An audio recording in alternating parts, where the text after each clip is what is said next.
यम यम कराभ्याम स्पृशति जीर्णम सा सुखमश्नुते पुनर्युवा च भवति तस्मात् तम शांतनुम विदु इति तदस्य शांतनुत्वम। बड़े बड़े ब्रह्म ऋषियों ने इनके प्रभाव को ज्योतिष के द्वारा देखा। यम यम कराभ्याम स्पृशति, जिसको ये छू लेंगे हाथ से तो जीर्णम सा सुखमश्नुते, भले उसकी जीर्ण अवस्था हो वो तुरंत जवान हो जाएगा और सुखपूर्वक पूरा जीवन रहेगा, उसे कभी अशांति छू नहीं सकती, परम शांति बनी रहेगी। इसीलिए इति तदस्य शांतनुत्वम, इनका नाम शांतनु रखा गया। बड़े ही प्रभावशाली बाल्यावस्था से ही थे। जब इनकी नौ किशोर अवस्था थी तो महाराज प्रतीप ने अपने पास बैठाल करके कहा कि मुझे जब मैं तपस्या कर रहा था हरिद्वार में तो एक देवी प्रकट होकर मेरे से बात कही थी कि जब तुम्हारा पुत्र यौवन अवस्था को होगा तो मैं समीप जाऊंगी, पर वो हमसे कभी कोई प्रश्न ना करे, वो तुम्हारे कल्याण के लिए है। ध्यान रखना, तुम्हें यदि कभी दिव्य सुंदरी नवयुवती मिले और तुम उसके रूप से प्रभावित हो जाना तो जान लेना ये वही सुंदरी है। पर यच्च कुर्यान्न तत्कर्म सा पृष्ठव्या त्वया नघ मन योगात भजंतीम ताम भजेथा इत्युवाचतम। वो जो कार्य करे कभी प्रश्न मत कर देना, कभी पूछ मत लेना कि तुमने ऐसा क्यों किया। यदि तुम पूछ लोगे तो उसी समय वो तुम्हारे पास से चली जाएगी। मेरी आज्ञा है।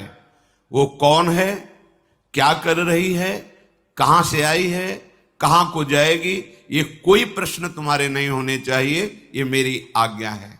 ऐसा शांतनु जी को प्रतीप, उनके जो पिता थे, उन्होंने समझाया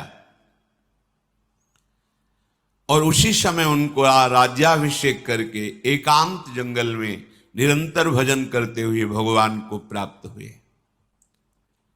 बुद्धिमान, परम प्रतापी, परम तपस्वी राजा शांतनु देवराज इंद्र के समान तेजस्वी थे। एक दिन प्रजा रक्षा के लिए रुग्ण और हिंसक, जिनके जीवित रहने पर प्रजा में संक्रामक रोग फैल सकता है, ऐसे पशु और जो घोर हिंसा स्वभाव वाले हैं, ऐसे पशुओं को प्रजा रक्षा के लिए मारने के लिए वो वन में जाया करते थे।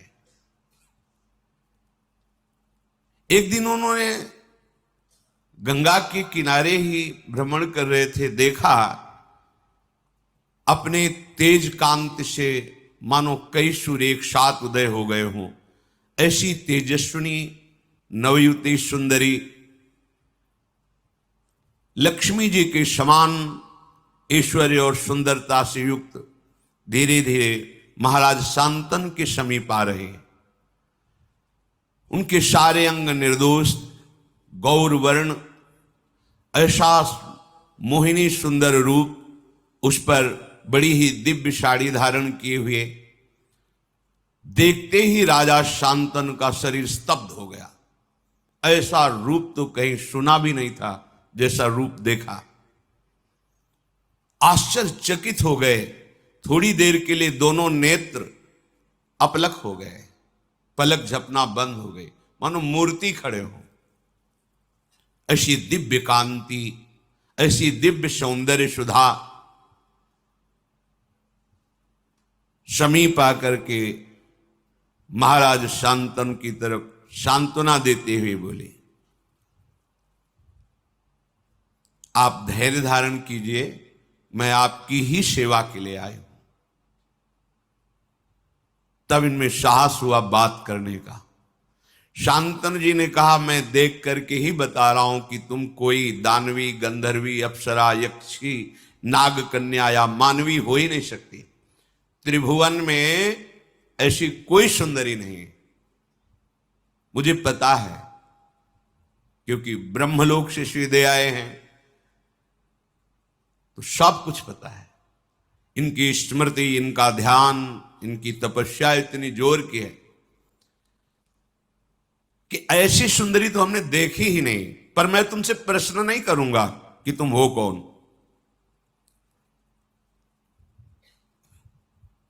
बस मेरी याचना है कि मैं आपका संग चाहता हूं।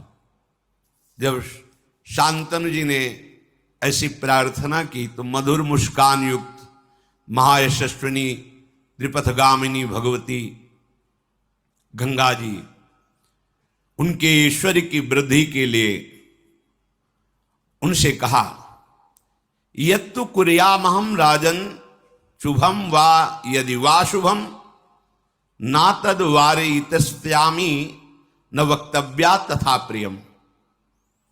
मैं आपका संग स्वीकार करती हूं, आप इस योग्य हैं, पर मैं कभी बुरा से बुरा करूं या भला से भला करूं, आप कभी प्रश्न नहीं करेंगे। कार्य में आप रोकेंगे नहीं, किसी कार्य में मुझे कभी अप्रिय वचन नहीं बोलेंगे। जिस समय अप्रिय वचन या कोई प्रश्न, उसी समय मैं आपसे विलग हो जाऊंगी। निश्चय मेरी ये शर्त है, यदि आप स्वीकार करें तो फिर मैं आपका संग स्वीकार करती हूं। तथेति सा सदा तूक्ता तदा भरत सत्तमो प्रहर्ष मतुलम लेभे प्राप्यतम पार्थिवोत्तमम। शांतनु जी ने कहा, तथास्तु, जैसा तुम चाह रहे हो वैसे ही हमारे आचरण होंगे, हम तुम्हारी शर्त स्वीकार करते हैं। महाराज शांतनु भगवती गंगा जी को रथ पे विराजमान करके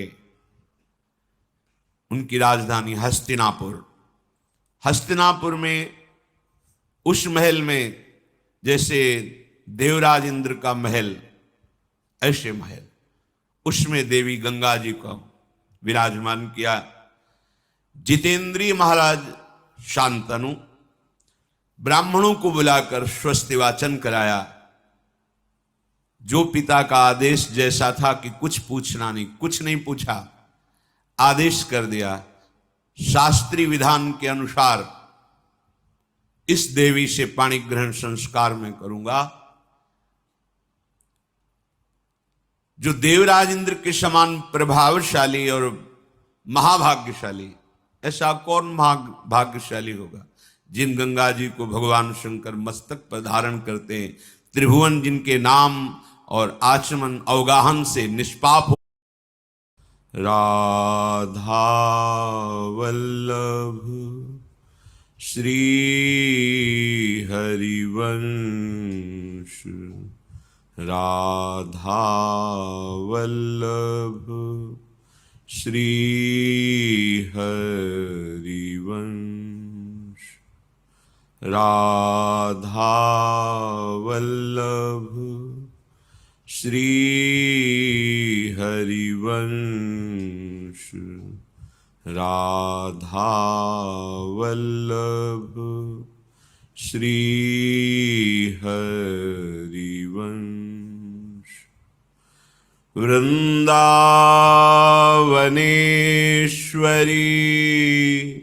तवैव पदारविंदम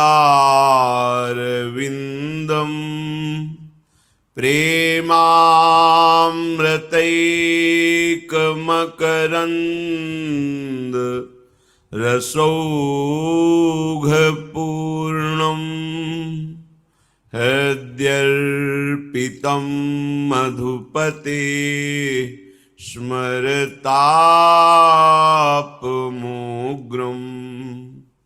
निर्वापयत् परमशीतल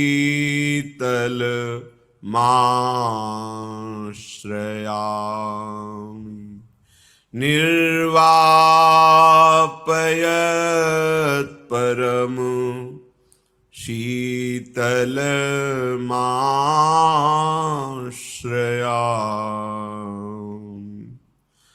राधा राधा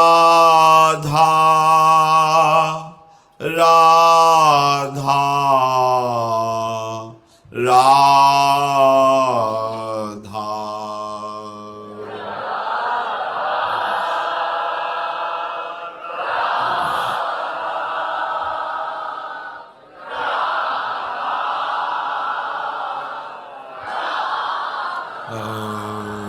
राधा राधा राधा राधा।